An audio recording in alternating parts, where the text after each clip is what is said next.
right, welcome back. Let's continue from where we stopped by looking at some reference questions from acid, base, and salt. Question number 7 says, which of the following statement is false?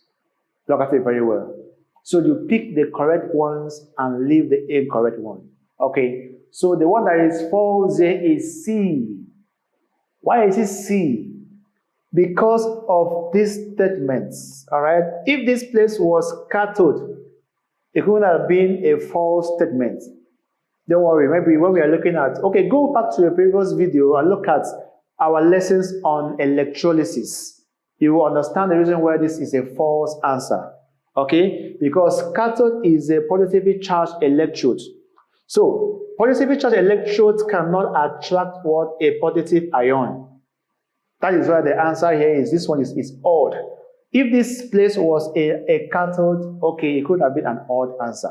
All right, so number 1 is correct, okay, number B is correct, D is correct, but because of this statement, anode, acid conduct electricity and are decomposed by current, liberating hydrogen at the what? At the cathode? No, because hydrogen ion contains H+, and cathode is also plus. So plus and plus cannot react. Okay, thank you very much. Let's proceed. Number 8. Substances employed as drying agents are usually very good. Answer is what? Hygroscopic. Why? They absorb moisture and becomes what? Sticky. Okay, so I said that efflorescence can also act as what? As a, sorry, not efflorescence, the liquescence can also act as what? As a drying agent because they absorb moisture from the substance. Question 9 says, the salt formed from a reaction between citric acid and sodium hydroxide is in solution will be, what's the answer? The answer will be basic. Why? Okay, is there? Citric acid has 3 carboxyl groups. Okay, therefore, when react with NaOH, there is a simple salification reaction that will produce trisodium citrate or sodium what? Citrate. All right, the last question is, the salt formed from strong acid and strong base is, the answer is what? Is B, because there will be a complete what? Neutralization between the strong acid and also the strong base. All right, so we have moved to a fresh topic, which is standard separation techniques for mixture. All right, so what are we looking at in this topic?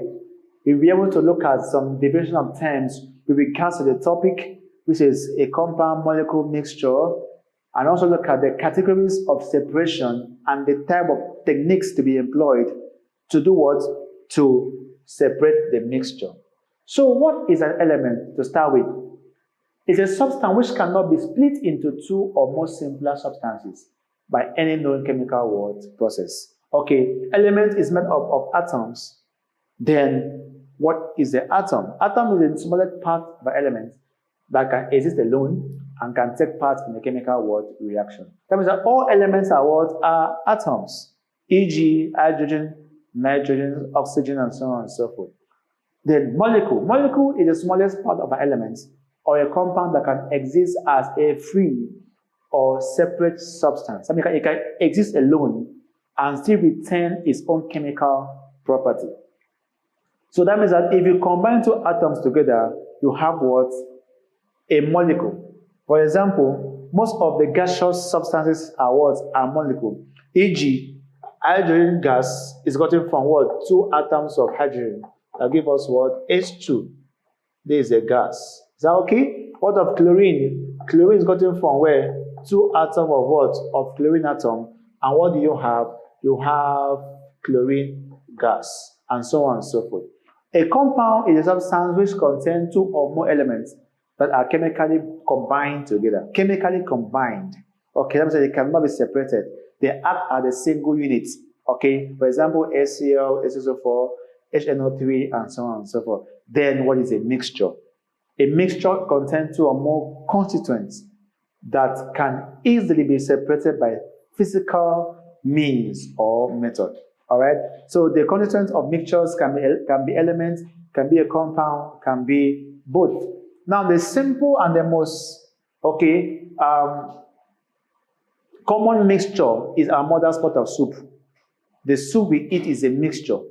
You cook soup, you put mixed salt, you put maggi, you put oil.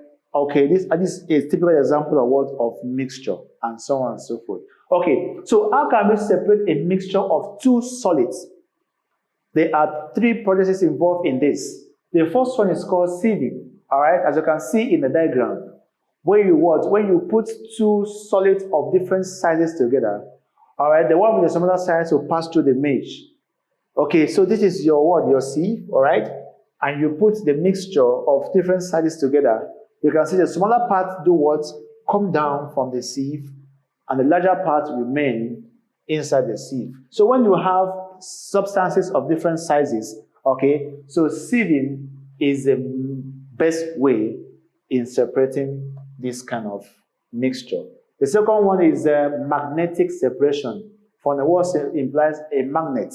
Okay, so when a magnet, for example, there's a mistake at home whereby a younger one maybe poured sand, or pour some kind of office pins, nails into a bag of rice, a bag of gari. It's simple. Just insert a magnet to it and shake it. What happens? All the iron pairs will do what? Be attracted to the magnets, and you separate towards iron, nail, whatever, from either your sulfur, your gari, your rice, or whatever, and so on. So it's the simplest method of separation of two, solids. Then the next one is called sublimation. What does it mean? When a substance changes directly to gases, to a gaseous state from a solid state, it's called what? Sublimation. All right? It skips one state called what? Liquid. Now we have three types of matter: the solid, liquid, and what? And the gaseous state. But in this case now, the substance skipped the solid, the liquid parts, and went straight towards to the gaseous state. So that process is called what? Sublimation. Though the diagram illustrates the process, okay, whereby you heat a solid substance, it now sublimes, okay, by the edge of the what? This is your funnel, soaked with a cotton bud or cotton wool, that the flame will not go outside, and you apply heat from solid directly what? To gaseous what? Substance. So what are some substances that can sublime? We have ammonium chloride, aluminum chloride, camphor, iodine crystals, dry ice known as what? Solid carbon dioxide, sulfur, benzoic acid, to mention but a few. Okay, this is something you know already. Just want to throw more light on the change of states. Okay, when your substance changes from, now this is your solid, liquid, and gas. Okay, so when your substance changes from solid directly to liquid, is called what? Sublimation. All right, but when it changes from solid to liquid, it's called melting. All right, melting. From solid to liquid is called melting. Then from melting to gas is called what? Evaporation. All right. Then if a reverse is the case, from gas to liquid is called what? Condensation process. All right. Then from liquid to solid is called what? Freezing. Then even if a substance jumps in liquid form and it changes from gas to solid, okay, it's called what? Deposition. Opposite of what? Sublimation. Okay, let's proceed. Separation of a mixture of an insoluble solid and a liquid. Now, when a substance will not dissolve, okay, and is placed in a liquid, how can we separate them? The first method is called decantation. This one is very simple, all right? Now, insert your solid substance into a water. It will not dissolve. For example, look at the diagram. This is your example of sand and water.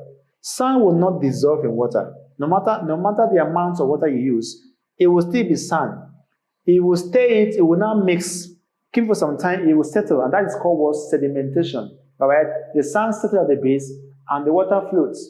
Now, when you carefully turn your water out, you are decanting it, and you get your water and your sediment, which is your sand, separately.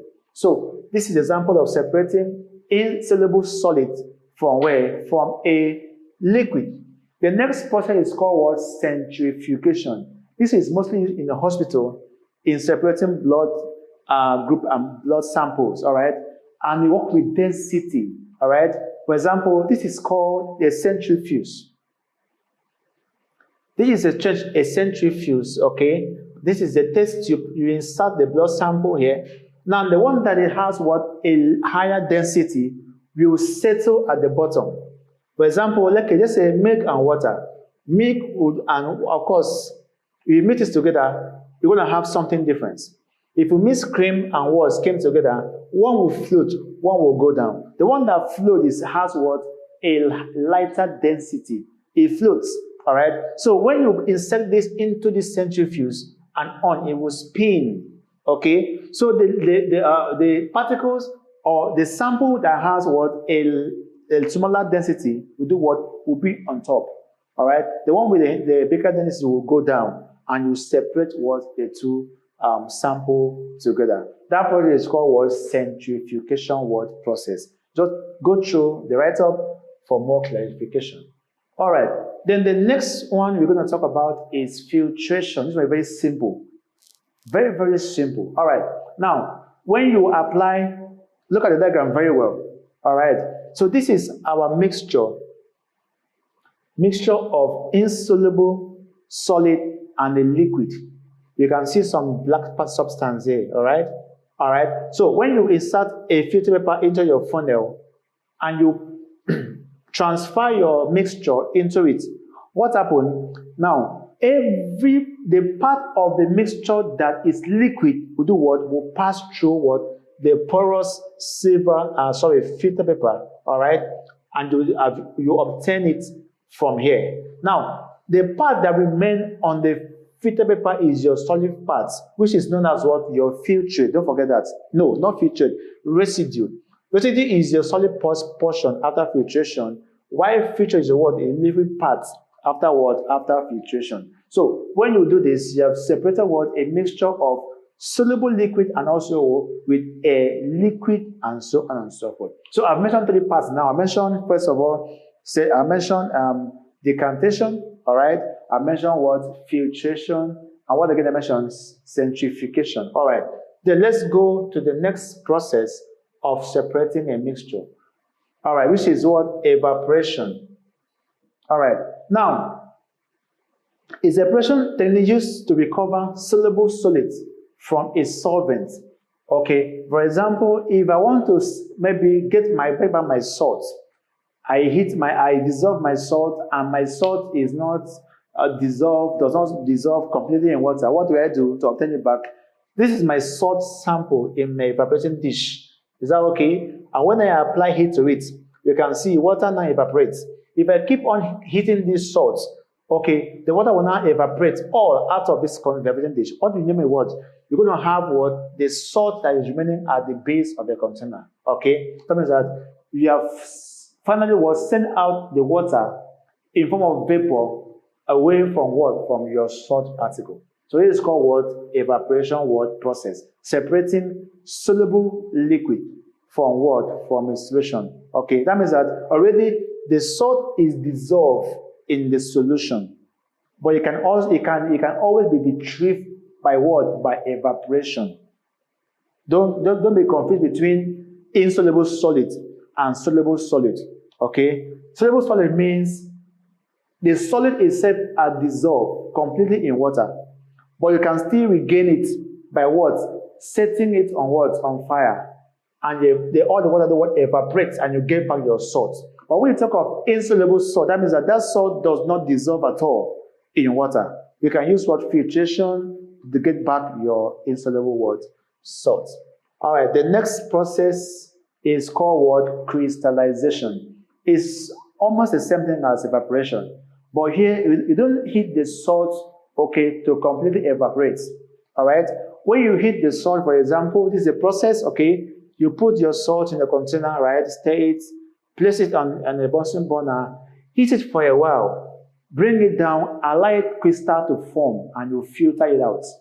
In this case, the water will not evaporate completely from the solution, but a crystal will form at the end. When you filter it out, you have your salt what? Okay, at the end of your experiment, and that is called what? Crystallization. Take your time and look at the brief notes, you'll get more understanding. Okay, let's go for a brief break. When we come back, we'll continue from here.